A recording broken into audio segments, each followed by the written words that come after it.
मेरे पेरेंट्स मेरे से इतना ज़्यादा अशेम्ड थे कि मेरी फैमिली में अगले 1 साल तक, जब तक मैंने वो जॉब करी, किसी को पता तक नहीं था कि मैं जॉब करती हूँ। अगर आप इंग्लिश ऐसे सीख रहे हो कि यार V1 ये है, V2 ये है, V3 है, प्रीपोजिशन है, एडजेक्टिव है, एडवर्ब है, ऐसे सीख रहे हो, बंद कर दो। कुछ नहीं सीखोगे आप। मैं आपको वो 5 चीज़ें बताना चाहती हूँ जो मैंने अपनी ज़िंदगी में इम्प्लीमेंट करी है। इन चीज़ों ने मुझे बहुत कॉन्फिडेंस दिया है, मेरी इंग्लिश इंप्रूव करने में मेरी बड़ी हेल्प करी है।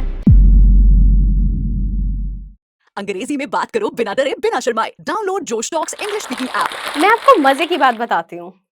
अपने कॉलेज के फाइनल ईयर में ना मैंने कंटेंट राइटिंग का इंटर्नशिप किया। अब आप सोचो, मुझे इंग्लिश लिखना बोलना तक नहीं आता था, बट मैंने कंटेंट राइटिंग का इंटर्नशिप किया और मुझे उसके पैसे मिले। तो मैंने ना अपने पापा को बोला कि मुझे ना बहुत इंटरेस्ट आ रहा है इस फील्ड में, कंटेंट राइटिंग में, और मुझे थोड़ी ऑफिस की चीज़ें भी सीखनी है। तो मैं MBA करने जाने से पहले मैं कैट की प्रिपरेशन करूंगी, बट मुझे अभी नहीं जाना, आप मुझे 1 साल और दो। मैं जॉब करना चाहती हूँ, मैं जाके काम करना चाहती हूँ, और मैं 1 साल का वर्क एक्सपीरियंस लेने के बाद मैं चली जाऊंगी MBA करने। मेरे पापा ने बोला ठीक है, तो कहाँ जॉब करोगी, कौन देगा तुम्हें जॉब? मैंने कहा पापा मैंने कहीं पे इंटरव्यू दिया है और मुझे ऑफर लेटर भी आ गया है। तो उन्होंने बोला अच्छा कब से चालू है? मैंने कहा अगले महीने से। तो उन्होंने मुझसे पूछा कितना मिल रहा है?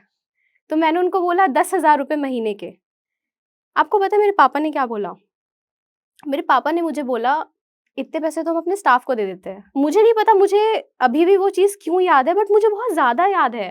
And it feels very bad कि आपके पेरेंट्स कभी आपको समझते नहीं हैं एंड उनको लगता है कि यही है बस, मतलब खत्म हो गया। मेरे पेरेंट्स मेरे से इतना ज़्यादा अशेम्ड थे कि मेरी फैमिली में अगले 1 साल तक, जब तक मैंने वो जॉब करी, किसी को पता तक नहीं था कि मैं जॉब करती हूँ। अगले 1 साल में मुझे ये फील्ड इतना ज़्यादा पसंद आ गया, मुझे इंग्लिश ने, या आप ऐसा समझ लो ये कंटेंट राइटिंग ने या मार्केटिंग ने इतना ज़्यादा ग्रो करवा दिया कि अगले 2 साल में ना मेरी सैलरी 10,000 से 75,000 हो गई। और ये मुमकिन हो पाया क्योंकि मैंने अपने अंदर एक आदत बनाई, हर दिन लिखने की आदत लिंक्डइन पे।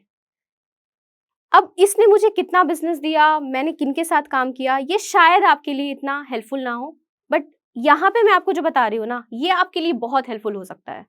आप अपने अंदर एक आदत बनाइए, कुछ लिखने की, कुछ बोलने की, कुछ रिकॉर्ड करने की।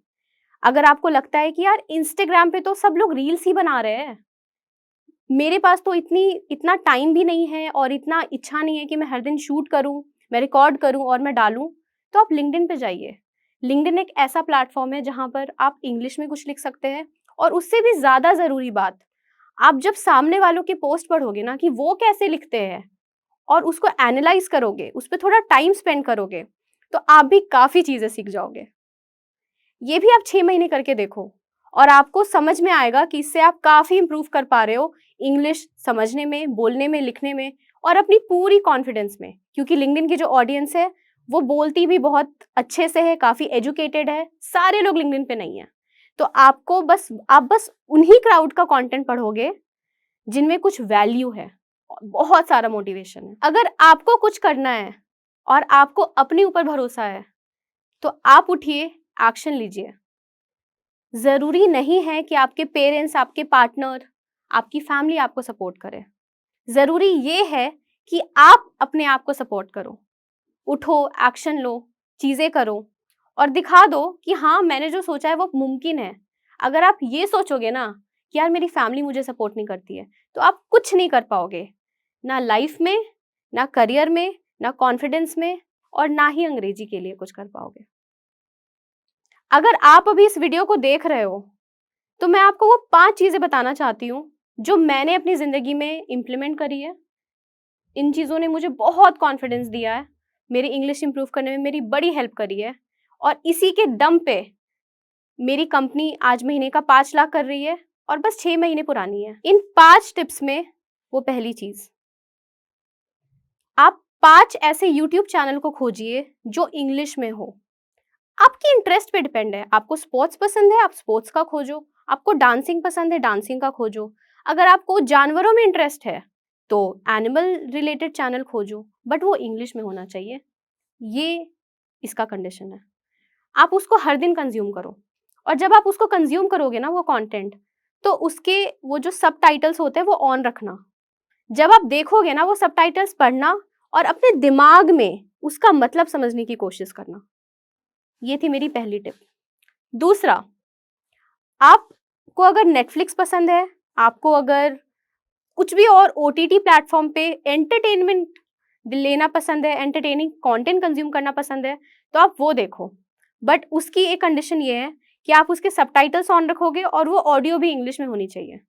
जब भी आपको ऐसा लगेगा कि अरे यार मुझे इस वर्ड का ना मतलब नहीं पता, तो आप एक नए टैब में अपना डिक्शनरी ओपन रखना, एक दूसरे टैब में अपना नोट्स ओपन रखना और उस चीज को नोट करते जाना।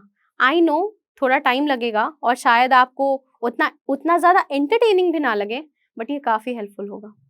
तीसरा, आप ना एक दोस्त बना लो। वो दोस्त अगर आपको नहीं मिल रहा है तो खुद को ही दोस्त बना लो, मिरर के सामने खड़े हो जाओ, आप अपने दोस्त खुद बन जाओ। और अगर कोई मिल गया है तो बहुत अच्छी बात है। ऑनलाइन लोगों को तो प्यार मिल जाता है, आपको तो दोस्त मिलना है, एक मिल जाएगा, खोज लो। उसके साथ ना हर वीक 1 घंटा स्पेंड करो, कम से कम, ज्यादा भी कर सकते हो, बट 1 घंटा is the minimum that I am asking you for. और उस 1 घंटे में ना आप दुनिया भर की बातें करो। एक ही कंडीशन है, बात इंग्लिश में होनी चाहिए। चौथी टिप, हर दिन आपकी जिंदगी में जो चीजें होती है ना, अच्छी चीज हो, बुरी चीज हो, कुछ बहुत बढ़िया हुआ या आप जो फील कर रहे हो अंदर, उसको लिखना स्टार्ट कर दो। एक पन्ना हर दिन अपनी डायरी में लिखो। एक ही कंडीशन है, इंग्लिश में होनी चाहिए। अगर आपको लगता है कि नहीं यार ये तो बड़ा बोरिंग है, दिन का रूटीन कौन लिखता है, तो चलो यहाँ पे दूसरी चीज आप कर सकते हो। आप अपने गोल्स लिखो, अपनी प्लान्स लिखो, मैनिफेस्टेशन लिखो। मैं पता है क्या लिखती थी, मुझे अगले 6 महीने में क्या करना है, मुझे अगले 2 साल में क्या करना है। जब मैं कॉलेज में थी तो मैं ये लिखती थी that I want to get an internship in the content writing, and उसके बाद मैं 5 चीजें और लिखती थी कि मुझे ये चाहिए। तो आप वो लिखो, आप हर दिन लिखो। अगर एक पन्ना बहुत लग रहा है तो एक पैराग्राफ लिखो, बट कंसिस्टेंटली लिखना पड़ेगा। ये थी मेरी चौथी टिप। और मेरी फाइनल टिप ये है कि अगर आप इंग्लिश ऐसे सीख रहे हो कि यार V1 ये है, V2 ये है, V3 है, प्रिपोजिशन है, एडजेक्टिव है, एडवर्ब है, ऐसे सीख रहे हो, बंद कर दो। कुछ नहीं सीखोगे आप। आप एक बात बताओ, हम हिंदी बोलते हैं, आपने कभी ये सोचा है इसमें सर्वनाम है, संज्ञा है, सोचा है कभी? नहीं ना, बट बोल लेते हो हिंदी। तो अगर आप इंग्लिश को ऐसे सीखोगे ना, रोबोटिक तरीके से क्रैम करोगे, नहीं सीख पाओगे। तो ये सब छोड़ दो। फिफ्थ टिप ये है कि इंग्लिश को ऐसा सोचो कि हिंदी ही है, बट थोड़ा मुझे कम आता है, हिंदी ही है। सोचेंगे इंग्लिश में, बोलने की कोशिश करेंगे इंग्लिश में, खाएंगे भी ना तो इंग्लिश में खाएंगे। ओह रोटी है, okay, what do I call it? अच्छा सब लौकी की सब्जी है, अच्छा इसका इंग्लिश क्या होगा? अच्छा मैंने पिज्जा ऑर्डर किया है, अब आप पिज्जा खाते हो, आप पढ़ते हो PIZZA, आप बोलते हो पिज्जा, बट इसका सही प्रोनाउंसिएशन होता है पिज्जा, टी होता है पिज्जा। आप इसको 1 सेकेंड लगेगा आपको, आप फोन पे देख सकते हो, गूगल कर सकते हो हाउ टू प्रोनाउंस पिज्जा। तो ये छोटी छोटी चीजें आप जब हर दिन में करोगे ना इंक्लूड, तो आपकी इंग्लिश अपने आप सही हो जाएगी। ये फिफ्थ टिप इसलिए है ताकि आप इसको फन रखो, आप बोर मत करो अपने आप को। आपकी लाइफ में काफी चीजें हैं, आप उससे सीख सकते हो। ऐसे ही मैंने सीखा है।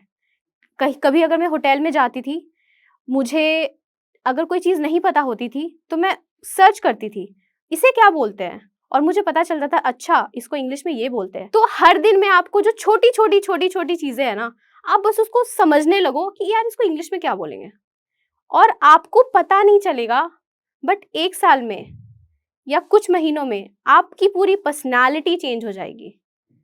आप किसी को इम्प्रेस तो कर पाओगे, बट उससे भी ज्यादा जरूरी, आप बहुत ज्यादा ग्रो कर पाओगे अपने करियर में। क्योंकि इंग्लिश बस एक लैंग्वेज नहीं है, इंग्लिश एक मीडियम है अपने आप को किसी के सामने प्रेजेंट करने का, अपनी बातों को सामने वाले के सामने रखने का, और अपने स्किल्स को सामने वालों के सामने बताने का। And here is a bonus tip for you. आप कहीं भी जाते होंगे, मेट्रो से जाते होंगे, बस से जाते होंगे, पैदल चल के जाते होंगे, आपको होर्डिंग्स दिखती होगी, आपको वो डिजिटल एड्स दिखते होंगे या प्रिंट एड्स दिखते होंगे, उसमें आपको चीजें दिखती होगी लिखी हुई। उसमें से हर दिन एक एड उठाओ और उसमें से अगर कोई वर्ड आपको नहीं आता है ना, तो आप उसको गूगल करो। हर दिन बस एक ऐड। आपका टाइम नहीं जाएगा बहुत ज़्यादा, बट अगेन आप काफ़ी सारी चीज़ें सीख लोगे over a period of time. अगर मैं कर सकती हूँ, तो आप भी कर सकते हो। कोशिश करते रहिए। Thank you. It is said that when you educate a woman, you educate an entire generation. नारी सशक्तिकरण पर ये पंक्तियाँ हमारे दिल को जोश और हिम्मत से भर देती है। ऐसी ही हिम्मत भरी कहानी अभी हमने सुनी जोश टॉक्स पर, और हमें उससे काफ़ी प्रेरणा भी मिली। ऐसी ही कहानी है लक्ष्मी जी की, जिन्होंने CS करके बड़े शहर में वो आए जॉब का सपना लेके, पर उन्हें यहाँ जॉब नहीं मिल पाई। पर उन्होंने हिम्मत नहीं हारी, जोश के साथ उन्होंने कम्युनिकेशन स्किल्स पर काम किया और आज एक बड़ी कंपनी में वो काम कर रही हैं। लक्ष्मी जी की ही तरह कई स्टूडेंट्स जैसे कि वैशाली जी, नीला, प्रणाली, आरती और उषा जी ने मिलके जोश स्किल्स के साथ विभिन्न स्किल्स जैसे कि spoken English, communication skills, personality development, finance, business building सीखकर आज अपनी अलग पहचान बनाई है। आज ही अपने जैसे लाखों स्टूडेंट के साथ भारत के number 1 spoken English learning app जोश स्किल्स ऐप के साथ अपनी इंग्लिश लर्निंग जर्नी शुरू करें।